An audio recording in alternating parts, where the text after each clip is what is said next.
All right, what's up everybody? So some of you may have noticed that my hair looks a little different. I'm rocking this for a little bit just to see how this is gonna last. I don't feel like getting snow all in my fro this year anyway.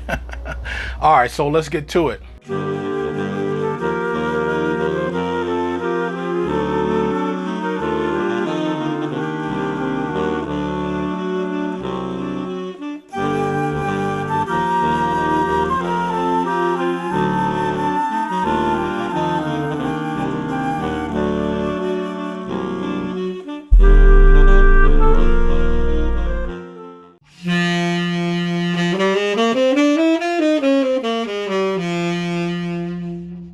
You guys have been asking me to do more theory, so here we go, ladies and gentlemen. Melodic minor. What is the difference between melodic minor in jazz and melodic minor in classical music? Okay, there is no difference because in jazz, we do not use melodic minor. What we call melodic minor really is not melodic minor. What it really is a Dorian scale with a major 7. This is how I'm going to refer to it in jazz, and then in classical I'm going to call it melodic minor, because the melodic minor scale was meant to do something very specific, creating a leading tone in minor. So if you notice, when you're in a minor key, you gotta borrow from outside of the minor key in order to get a 5 chord that has a major 3rd. Okay, ladies and gentlemen, so let's address what melodic minor is actually supposed to do in classical music. So in classical music, natural or pure minor, that is our main minor. Sounds like this.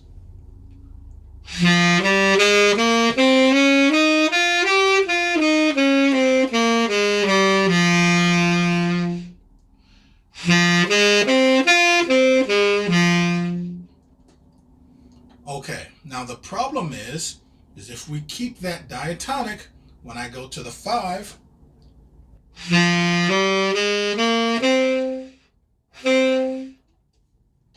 I want to build a dominant 7 chord. So that way it has very nice, strong pull back to the 1. Listen to these arpeggios. I'm just going to play 1 and 5.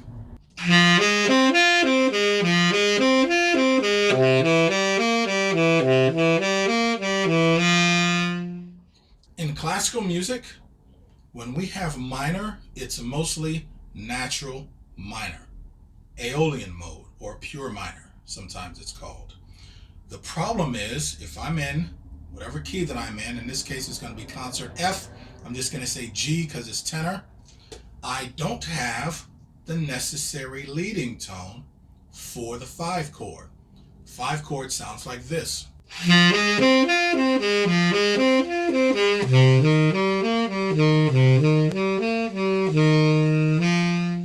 So a way around this is to just raise the 7th. We'll use the major 7 on the minor. So now it sounds like this.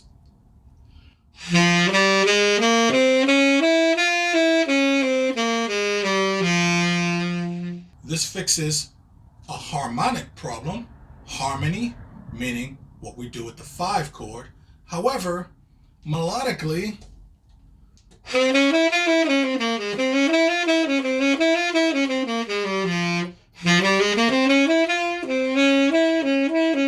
it's a very weird sound. Sort of like, okay, well, let's raise the 6 also. So now you have this.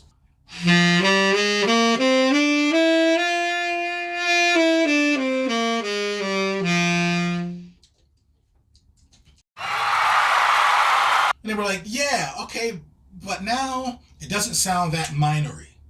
So what do we do? So somebody was like, all right, I got it. Let's do this. On the way up, since we need that leading tone to resolve, and that 3rd goes up, flat 7s go down, that solves our problem. But then on the way down, we'll play the flat 7 and the flat 6, so that way it still actually sounds like minor.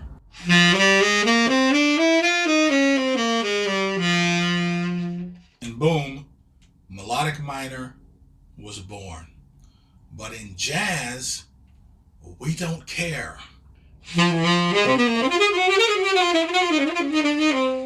In jazz, we don't have these kinds of problems because of the inherent nature of the harmony. It moves around in such a way. We define key centers differently in jazz than what we do in classical. So in jazz, we do not need this convention of having a scale that technically changes on the way up. On the way up, this is what we've altered from pure minor, calling the entire thing its own separate entity. It doesn't really work in jazz. So we really shouldn't call it melodic minor, since it's not actually melodic minor what we're doing. What we are really doing is Dorian minor with a major 7. We have Lydian sharp 5, we got Dorian flat 2. Why not Dorian major 7? It's a much more logical thing to call it. And if you haven't noticed, I do have some merch, ladies and gentlemen. You can pick up this shirt and these hats, all this merchandise that I'm going to show you. I'll post a link for all that stuff in the description below. So in jazz, we really should be calling it a Dorian major 7. It very often functions the way Dorian functions anyway. So that really is the big difference. In jazz, you will hear that similar type of sound, but we describe it in a much, much different way. Okay, so in my opinion, ladies and gentlemen, we aren't really teaching jazz properly in the school system because we're still clinging on to these relics of classical music that don't necessarily translate into jazz. A good example is when you're in school, the first scale you learn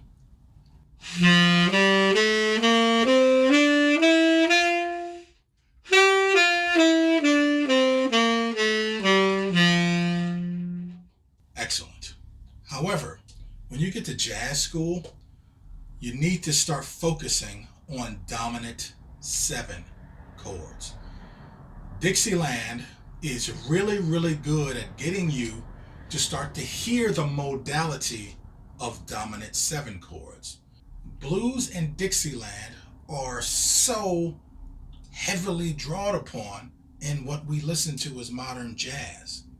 There virtually are no major 7s. There are no major 7s in blues. And there's very, very, very little major 7s in Dixieland.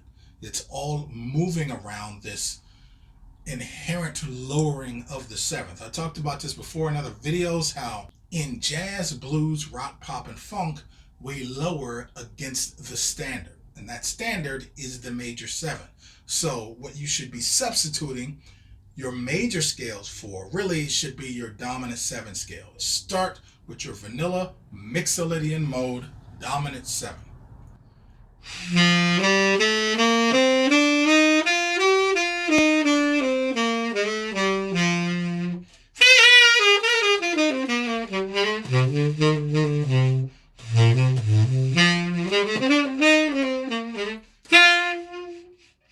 That is your 1 chord. So you should be focusing on getting that sound in your head because it is everywhere. It permeates this music much more than major 7. Major 7, it's an oddball kind of thing, but we kind of hear it as the norm when in actuality it isn't. So if you use dominant 7s as a starting point, this gets your ear into hearing the altered notes of the dominant 7 scale.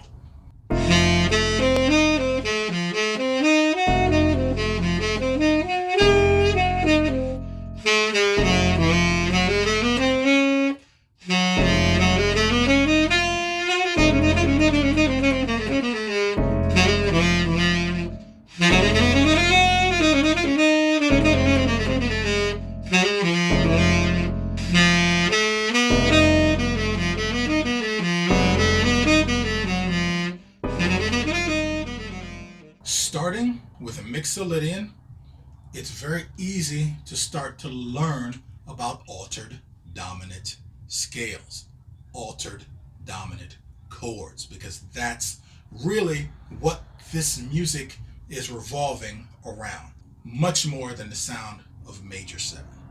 So we need to apply these same types of things to minor, and we need to start at the most logical, at the most pure form of minor, because you only need to lower one note from the major scale in order for it to be minor, which is the 3rd. So the rest of those notes aren't determining whether it's minor. It's determining what kind of minor it is.